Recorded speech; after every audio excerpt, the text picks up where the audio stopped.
Hi guys, welcome to circulate. സർക്കുലേറ്റിന്റെ തന്നെ ഒരു ഡിവിഷനാണ് വൂൾഫ് ട്രൈബ്. ഞാനിതിൽ വൂൾഫ് ട്രൈബിലുള്ള ആളുകൾക്ക് വേണ്ടിയാണ് ഈ വീഡിയോ ചെയ്യുന്നത്. പപ്പീസിനെ ഇഷ്ടമല്ലാത്തതായിട്ടുള്ള ആളുകൾ വളരെ ചുരുക്കമാണ്.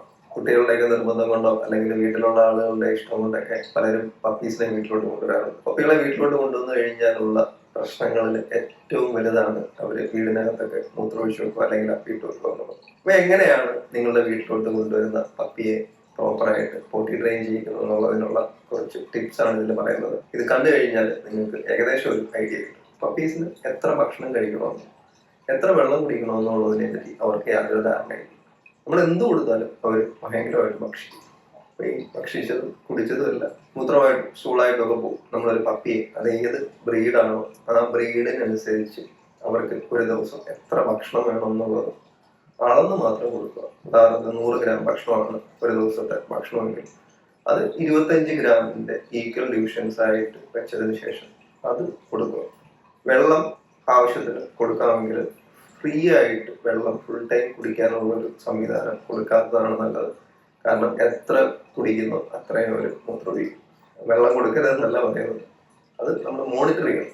അതുപോലെ തന്നെ പപ്പികൾ അഡൽട്ട് ഡോഗുകളെ അപേക്ഷിച്ച് അവർക്ക് കൂടുതലായിട്ട് മൂത്രമൊഴിക്കേണ്ടതും അതേപോലെ ടോയ്ലറ്റിൽ പോകേണ്ട ആവശ്യമുണ്ട്. ഉദാഹരണത്തിന് ഒരു പപ്പി എനിവെയർ ഇൻ ബിറ്റ്വീൻ ഒരു 5 to 10 എന്നുള്ളൊരു കണക്കിലാണ് ആക്റ്റീവായിട്ടിരിക്കുന്ന അവേഴ്സിൽ മൂത്രമൊഴിക്കുന്നത്. സ്റ്റൂള് പാസ് ചെയ്യുന്നത് 3-4 തവണയൊക്കെ ചിലപ്പോൾ ചെയ്തെന്ന് വരും. പപ്പി എത്ര യങ്ങാണോ അത്രയും അതിന് ഫ്രീക്വൻസി കൂടുതലാണ്. ഏജ് കൂടി അഡൽട്ടായി വരുന്നതനുസരിച്ച് അതിന്റെ ഫ്രീക്വൻസി കുറഞ്ഞു വരും. Like my dogs here maximum 2 to 3 times അല്ലേ, അതാണ് അവരുടെ കണക്കെന്ന് പറയുന്നത്. പിന്നെ ഡോഗ്സ് എന്ന് പറയുന്നത് ഒരു റുട്ടീൻ ഫോളോ ചെയ്യുന്ന അനിമൽസ് ആണ്. നമ്മൾ എന്ത് റുട്ടീനാണോ അവർ കൊടുക്കുന്നത് അത് ഫോളോ ചെയ്യാനായിട്ട് അവർ ശീലിക്കും. ഭക്ഷണം കൊടുക്കുന്നതിനും ബാക്കിയുള്ള കാര്യങ്ങൾ പഠിപ്പിക്കുന്നതിനും നമ്മൾ കൃത്യമായിട്ട് ഒരു സമയം വെക്കുക. പപ്പി അവന്റെ ഉറക്കത്തിൽ നിന്ന് എണീറ്റ് വരുന്ന സമയത്ത് എവിടെയാണോ അതിനെ മൂത്രമൊഴിക്കാനും അതിനെ ടോയ്ലറ്റിൽ പോകാനും നമ്മൾ ഉദ്ദേശിക്കുന്നത് വെച്ചാൽ ആ സ്ഥലത്ത് കൊണ്ടുപോവുക. ഭക്ഷണം കഴിച്ച ശേഷവും വെള്ളം കുടിച്ച ശേഷവും കൊണ്ടുപോവുക. അവരുമായിട്ട് എന്തെങ്കിലും ആക്ടിവിറ്റികൾ കളികളിലൊക്കെ ഏർപ്പെട്ട് കഴിഞ്ഞാൽ അതിനുശേഷം പുറത്തോട്ട് കൊണ്ടുപോകാം. ഞാൻ പപ്പീസിനെ കഴിവതും ഫ്രീ റോമിംഗ് ആയിട്ട് ഫുൾ വീട്ടിൽ വിടാറില്ല. അവരെ ഒരു കണ്ടെയ്ൻഡ് സ്പേസിൽ വെച്ചിട്ടതിന് ശേഷം മാത്രമേ അവരുമായിട്ട് ഇന്ററാക്ട് ചെയ്യാത്തുള്ളൂ. നമ്മൾ ആ സ്പേസ് സ്ലോലി ബിഗർ ആക്കിക്കൊണ്ട് പോവുകയാണ് ചെയ്യുന്നത്. അത് നമുക്ക് ലീഷ് വേണമെങ്കിൽ യൂസ് ചെയ്യാം, അല്ലെങ്കിൽ പപ്പി പെൻസ് ഉണ്ട് അതിനകത്ത് അവരെ നിർത്തിയിട്ട് കളിക്കാം, അല്ലെങ്കിൽ ചെറിയൊരു റൂം ആയാലും മതി. ഇനിയും ജോലിക്കൊക്കെ പോകുന്ന ആൾക്കാരുടെ ഒരു ഫേസ് ചെയ്യുന്ന ഒരു പ്രശ്നം എന്ന് വെച്ചാൽ അവർ വീട്ടിലുള്ള സമയത്ത് അവർക്ക് ഇത് കറക്റ്റായിട്ട് ചെയ്യാൻ പറ്റും. ഓഫീസിൽ പോകുന്ന സമയത്ത് അവർക്ക് ഇഷ്ടമുള്ള സ്ഥലത്ത് മൂത്രമൊഴിക്കുക അപ്പിടുകയൊക്കെ ചെയ്യും.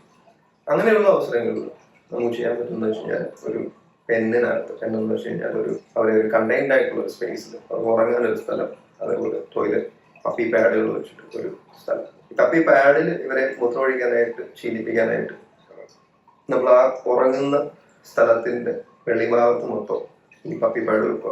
ഇവരുടെ കൈകാലുകൾ ഈ പാഡിൽ ടച്ച് ചെയ്തിട്ട് ഇവർ അത് കുറെ വട്ടം മൂത്രമൊഴിക്കുകയും അതുപോലെ ടോയ്ലറ്റിൽ പോവുകയും പ്രാക്ടീസ് ചെയ്ത് കഴിയുമ്പോഴത്തേക്ക് അവർക്ക് മനസ്സിലാവും ഓക്കെ ഈ സ്ഥലം ഓക്കെയാണ്. അതുമാതിരി നമ്മുടെ വീട്ടിലെ ടൈൽസിലാണ് ഫുൾ മൂത്രം ഒഴിക്കുന്നുണ്ടെങ്കിൽ അവർക്ക് ആ ടൈൽസിൽ മൂത്രം ഒഴിക്കുന്നതിന് യാതൊരു ബുദ്ധിമുട്ടില്ല. അപ്പൊ പലരും ആ സമയത്ത് ചിലപ്പോൾ ദേഷ്യപ്പെടാറുണ്ട്, പപ്പിയെ വഴക്ക് പറയാറുണ്ട്, ചിലർ അടിക്കാറുണ്ട്. ഇതിൽ വളരെ വലിയ ഭവിഷ്യത്താണ് നമ്മൾ ഇതിന് പപ്പിയെ പണിഷ് ചെയ്ത് കഴിഞ്ഞാൽ. കാരണം അവർക്ക് മനസ്സിലാവില്ല എന്തിനാണ് ഇത് ചെയ്യുന്നതെന്ന് നമുക്ക് മനസ്സിലാവില്ല. Don't do it. അതേപോലെ തന്നെ ക്രേറ്റുകൾ വരുന്നുണ്ട്. ആ ക്രേറ്റിന്റെ മുകളിൽ ഒരു ലെയർ മെഷ് ഉണ്ട്, ആ മെഷിന്റെ അടിയിൽ ഒരു ട്രേ ഉണ്ട്. അപ്പം ഇൻ കേസ് ആക്സിഡന്റുകൾ സംഭവിച്ചാൽ നമുക്ക് ആ ട്രേ എടുത്ത് ക്ലീൻ ചെയ്യാതെ മതിയാവും. അപ്പം പപ്പി അതിന്റെ അഡൽട്ട്ഹുഡ് എത്തുന്നത് വരെ ആക്സിഡന്റുകൾ എത്ര നമ്മൾ ശ്രദ്ധിച്ചെന്ന് പറഞ്ഞാൽ ആക്സിഡന്റുകൾ ഉണ്ടാകാനുള്ള ഒരു സാധ്യതയുണ്ട്. ആസ് ഓൾഡ് നമ്മൾ അവർക്കൊരു ക്യൂ, അതായത് പപ്പിയിലെ ഒരു ബെല്ല് അതിന് അമർത്താൻ പറ്റും. എനിക്ക് പോകണം എന്നുള്ളത് പഠിപ്പിക്കാൻ പറ്റും. അതേപോലെ തന്നെ വേണമെങ്കിൽ എൻ്റെ ഡോഗ്സ് ആണെങ്കിൽ ഇവിടെ അവർ എന്തെങ്കിലും തരത്തിലുള്ള ശബ്ദങ്ങൾ ഉണ്ടാകും, കുറയ്ക്കത്തില്ല, ഒരു കരയും, അല്ലെങ്കിൽ ചെയ്സ് ആണെങ്കിൽ അവരുടെ കൂട്ടിലിങ്ങനെ മാന്തി ഒരു ശബ്ദം ഉണ്ടാകും. അപ്പോൾ എനിക്ക് മനസ്സിലാവും മൂത്രം ഒഴിക്കണം അല്ലെങ്കിൽ വെള്ളം കുടിക്കണം, എന്തെങ്കിലും ഒരു ആവശ്യമുണ്ടെന്ന് മനസ്സിലാവും. അതുപോലെ തന്നെ നമ്മളിവരെ പുറത്ത് കൊണ്ടുപോയി ഇവരെ ബിസിനസ് ചെയ്യുന്ന സമയത്ത് മൂത്രം ഒഴിക്കുകയോ പോട്ടി ചെയ്യുന്ന സമയത്ത് നമുക്ക് കമാൻഡ് ഇൻട്രൊഡ്യൂസ് ചെയ്യും. പി എന്ന് പറഞ്ഞു കഴിഞ്ഞാൽ എൻ്റെ ഡോഗ്സിന് അറിയാം മൂത്രം ഒഴിക്കാനുള്ള ഒരു കമാൻഡാണ്. അത് പോട്ടി എന്ന് പറഞ്ഞു കഴിഞ്ഞാൽ ടോയ്ലറ്റിൽ പോകും. ഇതും നിങ്ങൾക്ക് നിങ്ങളുടെ ഡോഗിനെ ഇൻട്രൊഡ്യൂസ് ചെയ്യാം. നമ്മളിതെല്ലാം ചെയ്തെന്ന് പറഞ്ഞാൽ ഓരോരുത്തരുടെയും ജീവിത സാഹചര്യങ്ങൾ വ്യത്യാസമാണ്, ടൈമിങ്സ് ഒക്കെ ഡിഫറൻസ് ആണ്, ബ്രീഡുകൾ ഡിഫറൻസ് ആണ്. ചില ബ്രീഡുകൾ പെട്ടെന്ന് പഠിക്കും, ചില ബ്രീഡുകൾ ലൈക്ക് ചിവാവ ഒക്കെ പോലെയുള്ള ചെറിയ ബ്രീഡുകളൊന്നും ഉണ്ടെങ്കിൽ അത് ട്രെയിൻ ചെയ്യാനായിട്ട് കുറച്ച് ബുദ്ധിമുട്ടാണ്. അപ്പോൾ നിങ്ങൾക്ക് എന്ത് തരത്തിലുള്ള ഡോഗ് സംബന്ധമായിട്ടുള്ള സംശയം ഉണ്ടെങ്കിലും എനിക്ക് ഡയറക്റ്റ് മെസ്സേജ് അയക്കുകയോ അല്ലെങ്കിൽ ഇതിൽ കമൻ്റായിട്ട് ചോദിക്കുകയോ ചെയ്യാം. അതുപോലെ തന്നെ നമ്മൾ കൂടുതൽ വീഡിയോസ്, ചെറിയ ചെറിയ ക്ലിപ്പുകളൊക്കെ ഫോളോ ചെയ്യാനായിട്ട് നമ്മുടെ ഇൻസ്റ്റാഗ്രാം ചാനൽ ഫോളോ ചെയ്യുക. Thank you.